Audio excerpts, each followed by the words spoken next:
10 ते 12 पोरांनी मारहाण करण्यात आली. कशामुळे मारहाण करण्यात आली होती? मी तिथून माझ्या मित्रांनी बोलवलं चलालपूरला जेवायला सप्त्याचं. मग तिथं मी सप्त्याला जेवायला गेलो. मग जेवण नंतर आम्ही बसला जरासं. मग तिथं आहे ना तिथले त्या लोकांची भांडणं लागली की मग मी तिथं फक्त बघायला होतो, लांब म्हणजे साईडला होतो. मग तिथून भांडणं सगळं झालं की आहे ना मी असं मित्राला आहे ना तिकडून परळीमधून शिवाजीनगरला सोडलं आणि तिकडून रिलायन्समध्ये जाऊ लागलो. रिलायन्सपाशी आहे ना त्याला माहीत होतं की मी येणार आहे म्हणून तिकडूनच.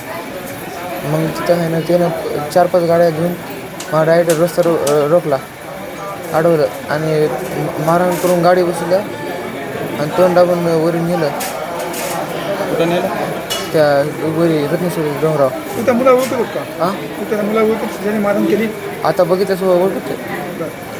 नेमकी तिथं तुला मारहाण करताना काय बोलत होते का ते काय हां, बोलत होते काय म्हणत? ह्याला सोडायचंच नाही, आता ह्याला मारून टाकायचं आणि ह्याचा संत देशमुख पार्टूच करायचा, ह्याला सोडायचंच नाही आता. या प्रकरणामध्ये आता 10 मुलांवर गुन्हा दाखल करण्यात आलेला आहे. 7 लोकांना पोलिसांनी ताब्यात घेतलेले. तुझी काय मागणी असणार आता? त्याला सोडायचंच नाही, त्याला फाशीच द्यावा. ते मारून टाकत होते, त्याला माणसं बघितलं नसतं तर मी जिथंच राहत नव्हतो. काय हत्यार होते त्यांच्याकडे तुला माहिती? ते तसली म्हणजे कत्ती होत्या, अजून लोखंडाचे रॉड होते, असे बांबू होते म्हणजे लाकूड. वरून ती दारूची बॉटल असते का, दारूची बॉटल फोडले म्हणजे डोक्यात घातली पण फुटली नाही ती, पण अजून घालू लागले.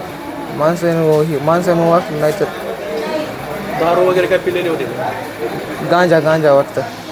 गांजा पिलेले. हां, चालेल.